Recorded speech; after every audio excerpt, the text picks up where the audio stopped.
Welcome to action study point. दोस्तों मैं हूं सौरभ शुक्ला और इस वीडियो में दोस्तों हम बात करने वाले हैं Bihar SSC inter level mains exam के लिए दोस्तों प्राचीन इतिहास है दोस्तों मोस्ट इंपॉर्टेंट प्रश्न। दोस्तों जो आपको इस वीडियो में प्रश्न मिलने वाले हैं वो मेंस लेवल के प्रश्न होंगे, यानी कि आपको ऐसे प्रश्न देखने को एग्जाम में मिल सकते हैं क्योंकि काफ़ी अच्छे लेवल के प्रश्न हमने आपको इस वीडियो में दोस्तों दिए हैं।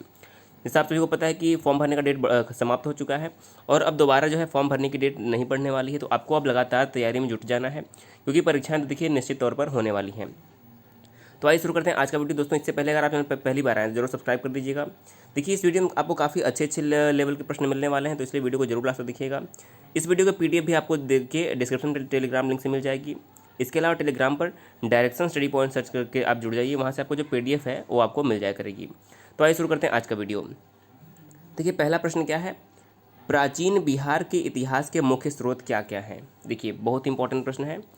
तो प्राचीन बिहार इतिहास के मुख्य स्रोत क्या है। पहला दिया है सिक्के भग्नावशेष, यात्रा वृत्तांत, तीसरा है धार्मिक ग्रंथ, चौथा है भग्नावशेष और पांचवा है अभिलेख। तो देखिए बिहार में अगर हम प्राचीन इतिहास के मुख्य स्रोत की बात करें तो ये सभी जो हैं वहाँ के इतिहास के बारे में जानकारी देने वाले प्रमुख स्रोत हैं। या तो सिक्के की बात करें, यात्रा वृत्तांत, धार्मिक ग्रंथ, भग्नावशेष या फिर अभिलेख, ये जो सभी हैं यह बिहार के प्राचीन इतिहास की जानकारी प्रदान करते हैं। तो आइए हम कोट देखते हैं। देखिए हमारा सही आंसर क्या हो जाएगा, ऑप्शन नंबर डी सही हो जाएगा। 1 2 3 4 5, यानी कि ये जो सभी ऑप्शन है ये बिहार में प्राचीन इतिहास के स्रोत के प्रमुख साधन हैं। तो हमारा सही आंसर क्या हो जाएगा, ऑप्शन नंबर डी। देखिए आपको एग्जाम में ऐसे प्रश्न जरूर पूछे जाएंगे, इसलिए वीडियो आपके लिए काफ़ी इंपॉर्टेंट होता है, वीडियो को जरूर ध्यान से देखिएगा। देखिए दूसरा प्रश्न हमारा क्या है, पाटलिपुत्र के प्राचीन इतिहास की जानकारी के मुख्य स्रोत क्या है। देखिए हम आपको कुछ दिन से इधर वीडियो नहीं दे पा रहे थे, लेकिन आपको देखिए अब दोबारा से वीडियो मिलना स्टार्ट होगा और देखिए आपको एकदम आपके एग्जाम के लिए तैयारी पूरी करवाई जाएगी। अब वो परेशान होने की ज़रूरत बिल्कुल भी नहीं है। तो देखिए पाटलिपुत्र के प्राचीन इतिहास की जानकारी हमें कहाँ से प्राप्त होती है, यानी कि इसके मुख्य स्रोत क्या है। पहला ऑप्शन है भग्नावशेष, दूसरा है यात्रा वृत्तांत, तीसरा है धार्मिक ग्रंथ। तो सही आंसर हो जाएगा हमारा उपयुक्त सभी। देखिए जो पाटलिपुत्र के प्राचीन इतिहास जानकारी है वह भग्नावशेष से भी प्राप्त होती है, यात्रा वृत्तांत से भी प्राप्त होती है और प्रमुख धार्मिक ग्रंथों से भी, यानी कि जो प्रमुख जैन धर्म है, जैन ग्रंथ थे, बौद्ध ग्रंथ थे और जो प्रमुख अभिलेख थे, ये सभी जो थे प्रमुख पाटलिपुत्र के इतिहास के बारे में जानकारी प्रदान करते हैं। तो इस प्रश्न का अगर आपने डी चुना है तो आपका जवाब जो है बिल्कुल सही हो जाएगा। देखिए इस वीडियो में हमने 20 प्रश्न को लिया है जो कि इंपॉर्टेंट है। आप 20 में से कितने सही करते हैं हमें ज़रूर बताइएगा क्योंकि सारे प्रश्न इंपॉर्टेंट हैं। तीसरा प्रश्न क्या है, बिहार में किन किन स्थलों से, तो देखिए बिहार में किन किन स्थलों से मौर्यकालीन अभिलेख प्राप्त हुए हैं। आपको बताना है कि बिहार के किन किन जिलों से जो है स्थलों से मौर्यकालीन अभिलेख प्राप्त हुए हैं। देखिए पहला ऑप्शन है पाटलिपुत्र लौरिया अरेराज से, तीसरा है लौरिया नंदनगढ़ से, चौथा है सहसराम और पांचवा है रामपुरवा से। तो देखिए यहाँ पर से आपको याद रखना है कि जो बिहार में मौर्यकालीन अभिलेख प्राप्त हुए हैं वह पाटलिपुत्र में प्राप्त नहीं हुए हैं। तो आपको पहला तो याद रखना होगा पाटलिपुत्र से मौर्यकालीन अभिलेख प्राप्त नहीं हुए। इसके अलावा लौरिया अरेराज से, लौरिया नंदनगढ़ से, सहसराम से और रामपुरवा से, इन चारों स्थान से जो है मौर्यकालीन अभिलेख प्राप्त हुए हैं, किंतु पाटलिपुत्र से मौर्यकालीन कोई भी अभिलेख प्राप्त नहीं हुआ है। तो इस प्रश्न का सही आंसर क्या हो जाएगा हमारा, आइए हम देखते हैं नीचे। देखिए हमारा सही आंसर क्या हो जाएगा, ऑप्शन नंबर सी 2 3 4 5। लेकिन हमारा जो पहला ऑप्शन पाटलिपुत्र था वहाँ से मौर्यकालीन अभिलेख प्राप्त नहीं हुए हैं, बाकी सभी स्थानों से मौर्यकालीन अभिलेख प्राप्त हुए हैं। तो अगर आपने इस प्रश्न का सी चुना है तो आपका जवाब सही हो जाएगा। चौथा प्रश्न है, अशोक के लघु शिलालेख किन स्थलों से प्राप्त हुए हैं। देखिए जो अशोक थे मौर्यकालीन शासक थे, मौर्य शासक थे, तो अशोक के जो लघु शिलालेख थे वह किस स्थानों से प्राप्त हुए थे, आपको आंसर देना है। पहला है सहसराम से, केसरिया से, रामपुरवा से या फिर वैशाली से। तो देखिए जो अशोक के लघु शिलालेख थे वह प्राप्त हुए थे सहसराम से। सही आंसर क्या हो जाएगा, बिहार के सहसराम से जो थे अशोक के लघु शिलालेख प्राप्त हुए थे। देखिए अशोक के शिलालेखों से प्रश्न बार बार एग्जाम में बनते हैं, क्योंकि अशोक का जो संबंध था पूर्ण रूप से बिहार से था, तो यहाँ से प्रश्न आपके बिहार के किसी भी एग्जाम में ज़रूर बनते हैं और बीएसएससी इंटर लेवल मेंस में भी यहाँ से प्रश्न देखने को मिल सकते हैं। इसलिए हम आपके लिए ये वीडियो दोस्तों बनाकर लाए हैं और सारे प्रश्न मोस्ट इंपॉर्टेंट हैं आपके लिए। पाँचवा प्रश्न है, बिहार से प्राप्त मौर्यकालीन अभिलेख किस भाषा में लिखे गए हैं। तो देखिए अधिकांश जो आपको प्राचीन इतिहास में अभिलेख दिखेंगे वो तो या तो प्राकृत भाषा में दिखेंगे या तो पाली भाषा में दिखेंगे। आपको ये बात याद रखनी है, या तो प्राकृत में या तो पाली में। लेकिन जो हमारे मौर्यकालीन अभिलेख हैं वो आपको प्राकृत भाषा में ही देखने को मिलते हैं। सही आंसर क्या हो जाएगा? जो बिहार के मौर्यकालीन अभिलेख थे वह प्राकृत भाषा में ही लिखे गए थे अधिकतर। तो सही आंसर क्या हो जाएगा हमारा इस प्रश्न का? ऑप्शन नंबर जो बी है बिल्कुल सही हो जाएगा, प्राकृत भाषा। छठा प्रश्न देखिए हमारा क्या है, बिहार से प्राप्त मौर्यकालीन अभिलेख किस लिपि के हैं? देखिए, प्राचीन इतिहास में दो लिपियां प्रमुख रूप से प्रयोग में की गई थी। एक हमारी थी ब्राह्मी लिपि, एक थी खरोष्ठी लिपि। दो लिपियां प्रमुख रूप से प्रयोग की गई थी। तो जो हमारी मौर्यकालीन अभिलेख थी इसमें कौन सी लिपि का प्रयोग किया गया था? सही आंसर हो जाएगा ब्राह्मी लिपि। ऑप्शन नंबर सी देखिए, ब्राह्मी लिपि का सर्वाधिक प्रयोग किया गया था। उसके बाद दूसरे नंबर पर खरोष्ठी लिपि का भी प्रयोग हुआ था, लेकिन ब्राह्मी जो है अधिक जगह पर आपको देखने को मिलेगा। तो ऑप्शन नंबर सी इस प्रश्न का ब्राह्मी लिपि करेक्ट आंसर हो जाएगा। सातवां प्रश्न है, निम्नलिखित में से बिहार के किस स्थल से मौर्यकालीन अभिलेख प्राप्त नहीं हुए हैं? देखिए, आपको यहाँ पर बताना है कि कहाँ से मौर्यकालीन अभिलेख प्राप्त नहीं हुए हैं। देखिए, मैंने अभी एक प्रश्न में आपको बताया था कि जो मौर्यकालीन अभिलेख थे यह पाटलिपुत्र से प्राप्त नहीं हुए थे। आपको याद रखना होगा, पाटलिपुत्र से कोई भी मौर्यकालीन अभिलेख प्राप्त नहीं हुआ है। तो सही आंसर क्या हो जाएगा? ऑप्शन नंबर ए, पाटलिपुत्र से जो है मौर्यकालीन अभिलेख प्राप्त नहीं हुआ है। इसके अलावा सहसराम से प्राप्त हुआ है, लौरिया अरेराज से और लौरिया नंदनगढ़ से भी जो है मौर्यकालीन अभिलेख प्राप्त हुए हैं। केवल पाटलिपुत्र को आपको छोड़ देना है। तो इस प्रश्न का ऑप्शन नंबर जो हमारा ए है करेक्ट हो जाएगा। दोस्तों, अगर वीडियो पसंद आ रहा तो वीडियो को शेयर जरूर करिएगा, क्योंकि आपके लिए हम लगातार मेहनत कर रहे हैं। आठवां प्रश्न है, निम्नलिखित में से बिहार के किस स्थल से मौर्यकालीन स्थापत्य कला के साक्ष्य प्राप्त हुए हैं? तो देखिए, यहाँ पर मौर्यकालीन स्थापत्य की बात हो रही है कि मौर्यकालीन स्थापत्य के साक्ष्य कहाँ से प्राप्त हुए हैं। पहला है पाटलिपुत्र से, दूसरा है बराबर से, तीसरा है राजगृह से।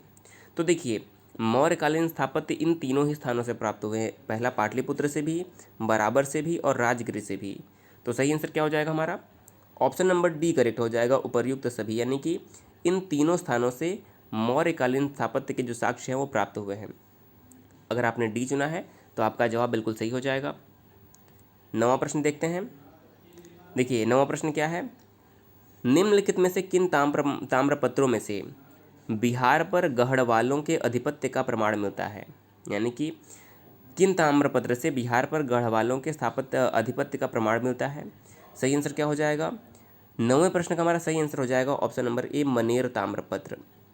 देखिए, जो मनेर ताम्रपत्र था इससे ये पता चलता है कि बिहार पर जो है गढ़वालों का भी अधिपत्य था। तो सही आंसर क्या हो जाएगा? ऑप्शन नंबर ए, मनेर ताम्रपत्र। 10वां प्रश्न देखते हैं, निम्नलिखित में से किस तुर्की राजवंश के अभिलेख बिहार से प्राप्त हुए हैं?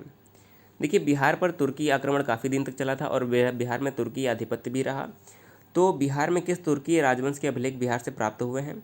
सही आंसर हो जाएगा ऑप्शन नंबर सी, तुगलक वंश के। देखिए, जो तुगलक वंश के ताम्रपत्र हैं यानी कि तुगलक वंश के अभिलेख हैं वह बिहार से प्राप्त हुए हैं। और बात करेंगे तुगलक वंश का संस्थापक कौन था, तो तुगलक वंश का संस्थापक था गियासुद्दीन तुगलक, और मोहम्मद बिन तुगलक भी जो था इसी वंश का एक शासक हुआ था। तो आपको दोनों के नाम याद रखने होंगे।